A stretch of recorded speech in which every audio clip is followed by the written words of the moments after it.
Same day, another video. Welcome to Bullcrack Club. Today we're going to be doing brakes on a Subaru Outback, like a 2012, 13, I don't know. But, actually let me go check. 2012 Subaru Outback. Yeah, just rear brake pads should be pretty easy, pretty straightforward. Hopefully the rear e-brake shoes don't fall apart on us. If that happens, then it's going to be a long video. But hopefully it'll be fun. Let's get to it.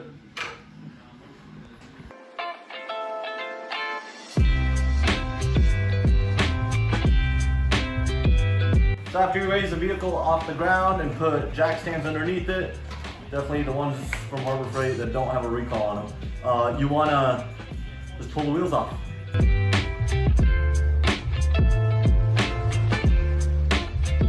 Okay. So there's two parts, I guess three, to a brake setup primarily. You got the caliper, you got the bracket, and you got the disc. So there's two bolts here. They're probably 14s on this. You pull the caliper off first, and then you got two more bolts that are probably 14s or 16s or something for this bracket. And you pull that off, and then you can take the rotor off. That's what we're gonna be showing you.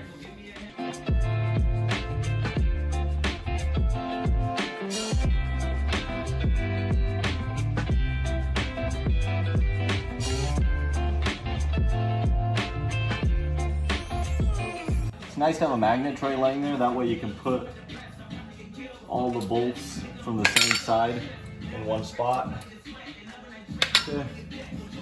An easier way to get these off is just, there's a hydraulic piston, and if you just pull on it to compress it a little bit, it just makes it way easier to get it off. We're gonna have to be compressing this piston back in, but because these brake pads are worn and old, so the piston has come out a fair ways. And so when we put the new brake pads in, they're gonna have a lot more meat on them. They're gonna be thicker. And we're gonna have to press the caliper back in just to get it over the brake pads. So that's what a worn pad looks like. You change this just in time. This piece right here is the wear material. And so that wears down. If you go too far, you will hit this back part, which is all metal.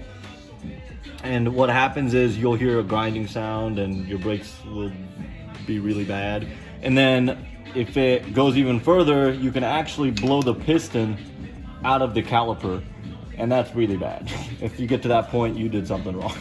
Okay, so now we got the caliper bracket left. And so that's also actually a 14. You gotta love Subarus. Okay, you crack them loose.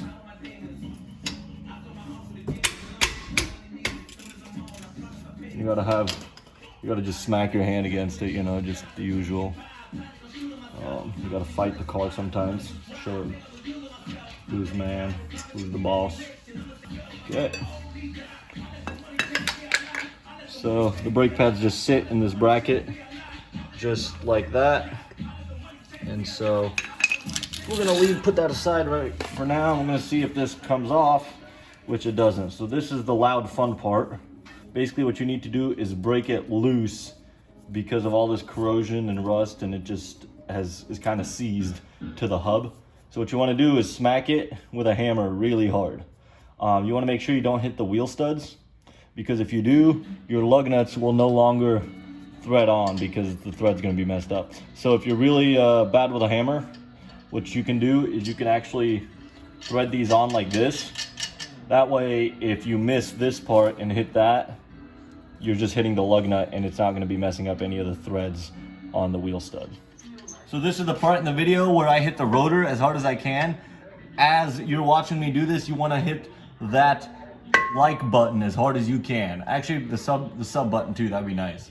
So you see this? Imagine this is the sub button. It actually came loose. So see, that was two hits, one for the sub button, one for the like button. So then you get that. You really want to inhale all this asbestos. It's really good for you. This is the emergency brake, the parking brake. And it actually it expands, and it actually pushes against the inside of the rear rotor. So what happens is when you pull it, these brake shoes up here expand, and what they do is they hit this. So you actually technically have two braking systems in your rear brakes. So one's a parking brake. A lot of the times, since people don't use these, when you go to pull this rotor off and hit it really hard, the brake shoes will delaminate, and then you got to replace them too, and it's a hassle just because you can see it's very intricate. You got a bunch of little springs, you got little pins holding it, and it's not really fun to do. So luckily for us, they stay together. Hopefully the other side does too. We're gonna be replacing the rotor just because it's corroded. You can see the hot spots on it and all the rust. So let's go put the new one on. Something else I forgot to mention is if you're having a hard time getting the rotor off, they actually make these little threads in here, which I don't know what size bolt. Okay, well this doesn't fit, but you can thread a bolt into here and it will push against this hub, so that way you don't have to hit it with a hammer. If you're having a really hard time or the brakes are grabbing onto it, what you can do is you can back these off, adjusting them, which we didn't need to, and just put a bolt in here and it will actually press the rotor off. So that's a really nice feature to have. Also, I just realized there's a little grommet that goes here, just so you can check the wear on the parking brake. So we'll pop that in a minute. Okay, so there's a new one, looks all nice and shiny.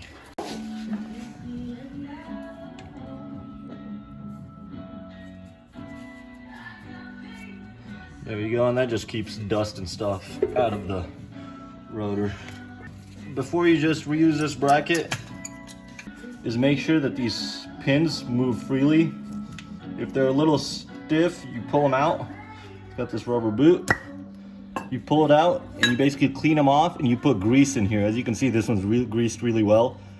And basically you want to make sure that that's good. Otherwise, if they're seized, you won't have any brakes actually. So that's kind of really important. We're gonna go see if we got new clips with our brake kit. We're gonna toss those on, clean off some of the rust. So I'm just trying to see if there's any difference in these clips. A lot of the time you'll find that they're just a little bit different. They have an extra tab somewhere, and then when you go to assemble it, the tab's gonna be either hitting the rotor or the backing plate. These look all the same. They look identical. But a lot of time where you go wrong is you start pulling these off, and then you realize they're different and you don't know which one goes where.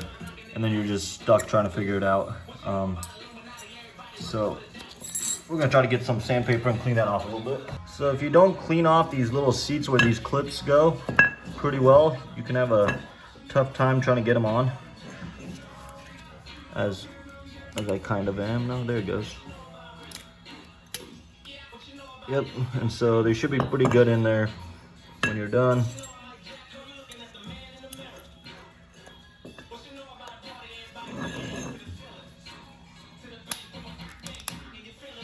Okay, another good idea is just to throw some grease right in here, right where the brake pad goes. That way you don't get any squeaking in the future, and it just makes it easier to slide in and out. So I put some dielectric grease on the clips where the pads are gonna sit. And then you thread your bracket bolts back in.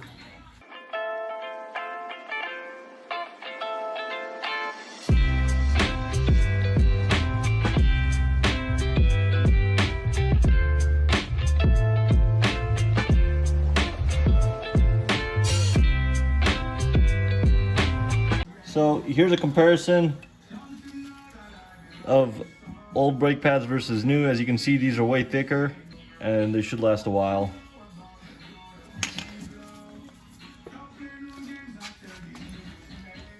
You know, thicker is always better.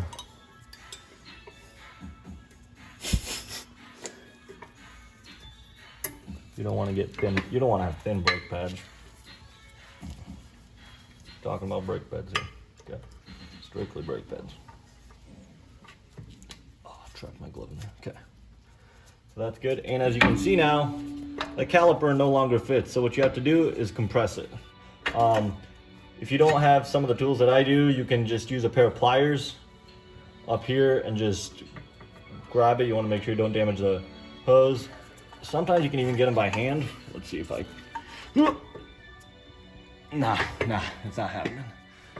Sad day. So this is my tool. It's not gonna work, so we're gonna have to find a way to do it.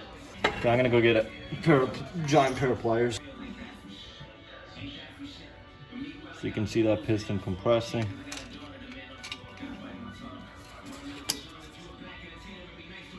Okay, so now the gap in here is bigger and it will clear the new brake pads. There we go. Let's get the last two 14 mil bolts in.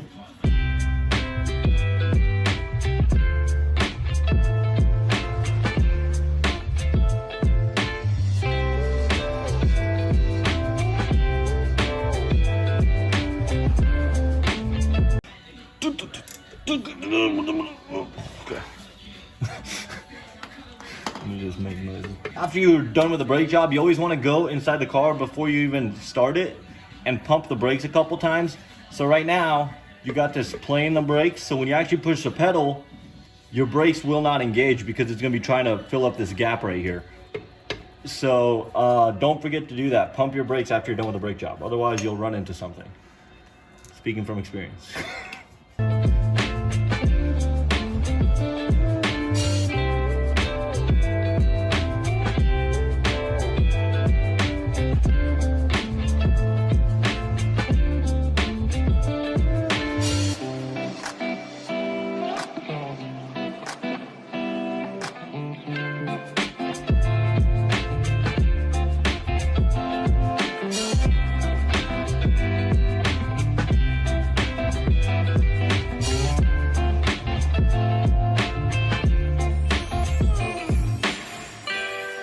Alright, so we just got done. We put both sides back together.